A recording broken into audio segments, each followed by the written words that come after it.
Hello fam, welcome to the African Diaspora News Channel. I am Wingil Zelalem bringing you this report. Today's report comes from US. He's a Ghanaian man that has been living in the US for years. And he's a waiter, also a part-time teacher. And why we are talking about him today is for the wonderful thing that he is doing for the people that are not as fortunate as us, that can't afford school fees, that can't afford supplies, anything like pen, pencils, and papers and books that we take for granted, and those who can't afford laptops, and schools that can't afford printers. And what this man is doing is pretty noble. He's not just complaining and sitting down and saying, this is what's happening to my country and the kids are suffering, but he actually is doing something about it. And mind you, as I said, he's a waiter and a part-time teacher, and he works hard. He works these 2 jobs in order for him to take that money and go to Ghana and pay for school fees for kids that are not fortunate enough to have parents that can pay for those school fees. Go and buy them sneakers, buy them books, and everything that they might need. Let me read for you the article Face to Face Africa wrote on him, and we'll come back and discuss. This man is a waiter at an MD country club. He also helps support thousands of students in Ghana, his home country. Samuel Quarcoo's crusade started by a chance in 1999 when a 3rd grade teacher asked him to visit her class and give a presentation about Ghana, his African homeland. Quarcoo, who lives in Rockville, was then a maths teacher at Wheaton Woods Elementary School. He showed the kids some photos of his old neighborhood school in Ghana and explained that the students often did not have basic supplies such as pencils and notebooks. A few days after his visit, the teacher informed him that her students wanted to donate money to buy school supplies for a few classrooms in Ghana, where the poverty rate was about 39%, he said. I picked up the supplies for them and shipped them to the school in my old neighborhood, but I knew that couldn't be the end of it. When I grew up there, life was tough. I didn't come from a wealthy family, but I always had a place to rest my head, food to eat, and clothes on my back. Many of the kids I'd sent the supplies to had nothing at all. Quarcoo decided to continue sending supplies to the Imas Methodist School and 2 additional schools in the capital city of Accra.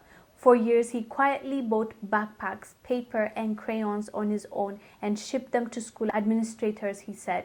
Then something happened that raised his cost to a new level. His friends and neighbors found out. To help supplement his teaching salary, Quarcoo was working part-time as a waiter at Woodmont Country Club, an exclusive golf and tennis club where initial membership cost $80,000. When some of the members learned about his efforts to help students in Ghana, they asked if they could chip in, said Quarcoo, who has worked at the country club since 1975.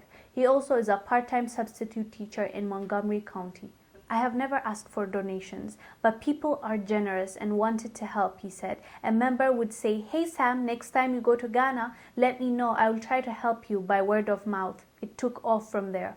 Quarcoo's humble nature and desire to help is contagious at the country club, said a donor who met him about 35 years ago when he waited on her family's table. His heart is right in front of you. You can see his soul when you meet him, said Adrian, who is 67, who lives in Chevy Chase. Sam is a genuine person who just took it upon himself to help the schools. Single-handedly, he worked on his own for many years until people slowly began to find out. He has never wanted anything for himself. Everything he does is for the children of Ghana. Even though Quarcoo has not been working from waiting tables since March because of the pandemic, club members still donated $19,000 to his efforts this year, he said. The funds were used to buy supplies for nearly 2,000 students.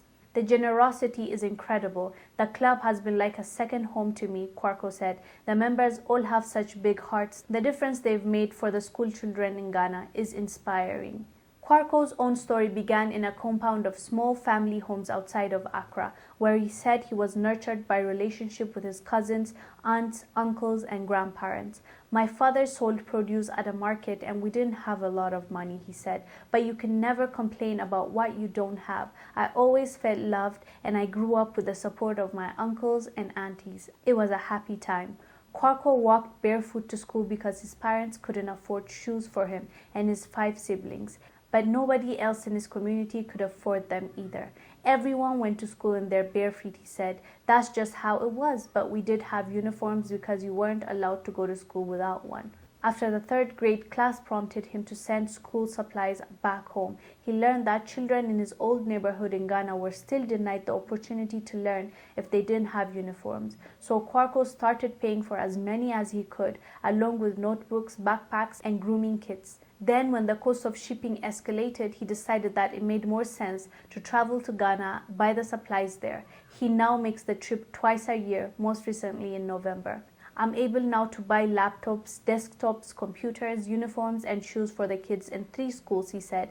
And now I'm also making sure that they have masks and hand sanitizers to get through the pandemic. The teacher at Emmaus Methodist School said, "Teaching and learning is now fun in our school because of Samuel Quarcoo. Through his donations, our school was able to establish a library with the numerous books we received. His donations have included laptops, printers, television, and projector, and every learner is given some sneakers. They're famously known by the children as Mr. Quarcoo's shoes. Having a shoe named after him is an honor," said Quarcoo, but he has his eyes on the big picture. "If I can help one child to become a doctor and that doctor then saves one life, that is where I'll get my satisfaction," he said. How awesome is Mr. Samuel Quarcoo? Like, I'm so happy to report this about him. He is a genuinely good person. He was not even telling people that he's been doing this, and people find out and they start helping him. The thing that makes this guy special is he doesn't even brag about it. He doesn't even talk about it. People find out, like, it first started by his neighbors finding out, his friends finding out, and they're like, "How come you didn't tell us? We want to contribute." And they'll give him, and he'll go and do something with that money. Somebody will know, he'll go and do something with that money. He's a waiter, so when they heard that I think it's a club that he works at, and it's rich people that are there, he could have just went there and told them so that he gets money. He never did that. They found out and they started helping, sending that money, giving him that money, and he goes and do the things that he's always wanted to do. And the teacher and the principal of that school that he's been helping said a lot about him. They said that he bought them printers and he bought them computers, he buys sneakers for their kids. And the irony of it, like, when he grew up, he didn't have shoes, so he used to walk barefoot to school, and now he bought this kid's sneakers, and it's so famous that she said they even gave the sneaker name Quarcoo's sneakers or something like that. The kids named the sneakers that, and like, it's like a full circle.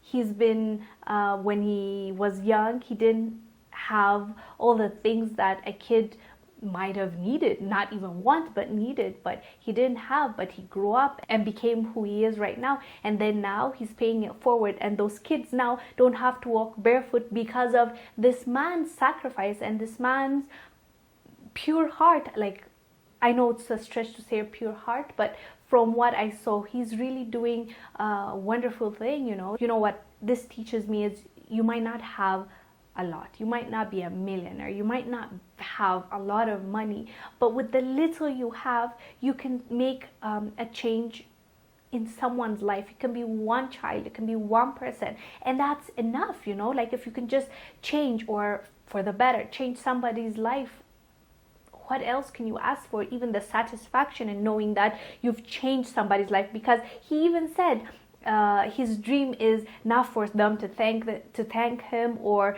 be told, "Wow, he did this." His dream is for one of those kids going and becoming a doctor and then saving somebody's life. That's when he says he'd feel more happy. And wow, there are people like this, and that makes me so happy. Like, you see the bad in people enough, you start assuming everybody's that way, and it's not nice. You need a balance. We need balance in our lives. So I love this guy. I hope and pray health for him and a long life, and may he continue blessing those kids and being an inspiration for a lot of us. Anyways, guys, do let us know down below what your thoughts are Mr. Samuel and what he's been doing for his community. I am Wangil Zalalam, bringing you this report. I'll see you on the next one. Bye.